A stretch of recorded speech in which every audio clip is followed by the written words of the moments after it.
So, as you probably know, No Rest for the Wicked can be a very challenging game at times, especially when it comes to the bosses. And the developers have made it clear that there are people struggling with over 2.5 million people dying to Warwick alone.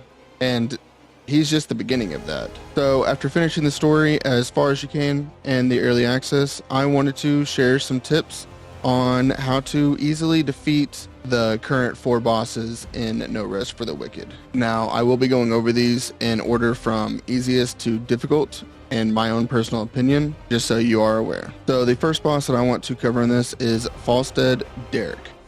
Now, this is a very unique boss because you don't just fight him one time.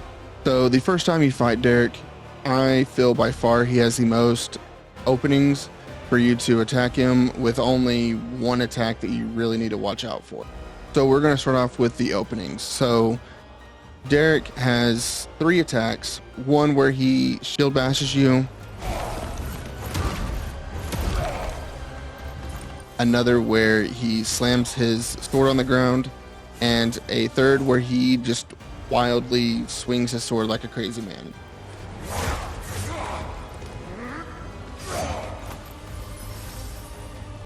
Now, the first 2 that I mentioned, after he does his shield bash and his sword slam, you have a chance to get a couple of swings in depending on what weapon you're using. I was using a great sword at the time, so I was only able to get 1 to 2 swings in at a time. But the biggest one is after he does his wild swinging charge attack, then he has to recover for a second. So that is the perfect time for you to go in and get quite a few hits on him, as well as if you need to heal up from taking damage from his strongest attack, which is where he just slams his sword in the ground multiple times. The first time I fought him, this attack actually caught me off guard and I got wrecked by it. So you're definitely going to want to keep an eye out for that attack.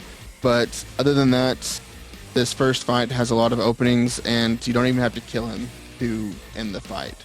So that's why I'm putting him as the easiest boss on this list. Now that brings us to the second boss on the list, the Riven Twins. Now, is this really one boss or is this 2 bosses?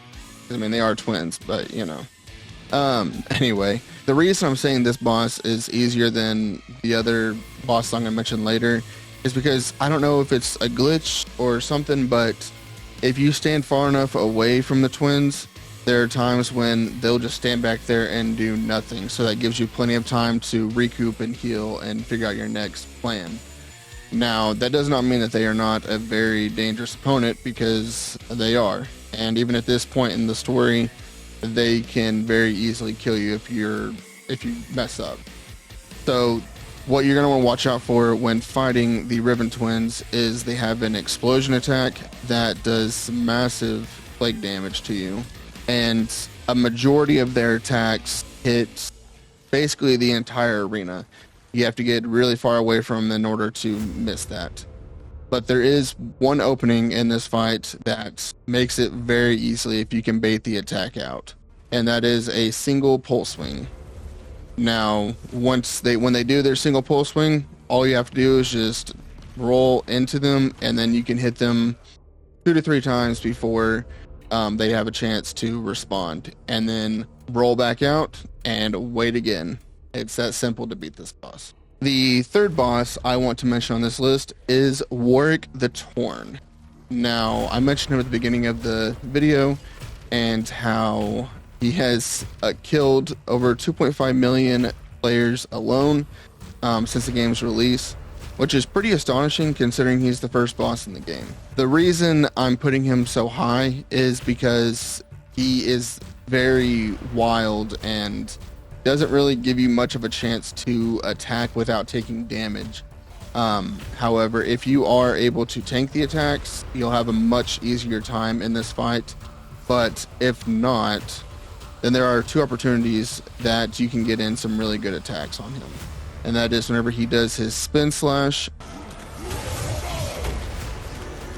and his stab attack.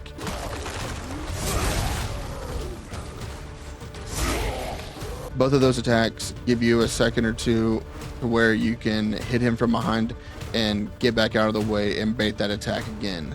Now, you don't want to get too far away from Warwick though, because then he will do his most dangerous attack, in my opinion, which is his jump attack.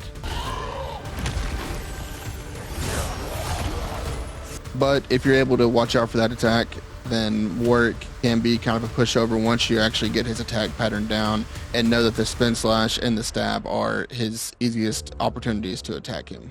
Now, the last boss that I want to mention on here is Falstead Derek the second time you fight him. So after he runs away the first time, later on during the story, you will come across him again in the sewers. Now at this point, the first phase of this fight is very similar to when you fight him on the bridge. However, he does change up his techniques a little bit, but for the most part, you're still going to want to treat this the same as you would on the bridge fight. Now, what makes him the hardest boss on this list is because it is a two-phase boss fight, and it's the only two-phase fight in the story so far. And in the second phase, he is a lot more aggressive, and you have way less opportunities to hit him freely, and he also does quite a bit of damage to you. And not to mention, you may not be prepared on cooked items at this point. So what I found was the easiest way was to get as far away from him as possible and bait out his jump attack. When he jumps down, then you can get a few swings off and then run far away and repeat the scenario again. And the reason that this is going to be the easiest way to do it, it does take a little bit of time, but his other attacks, they just do so much damage and they're so crazy and have such long range. To me, it's not worth having to fight the first phase again and then make your way back to the second phase, just to save a little bit of time. Whereas if you bait out the jump attack, then he can easily be dealt with in just a little bit longer time. So that covers all the bosses that are currently in the story of No Rest for the Wicked.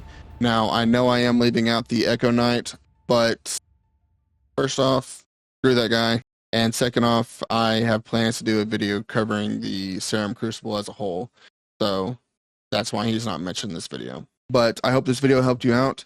And leave a comment letting me know which boss was your hardest, and if you have any tips that could help someone else with these fights. Or even if you want to talk about the Echo Knight and an easy way to kill him. I would greatly appreciate that. But I hope this video helped you, and I'll see you on the next one.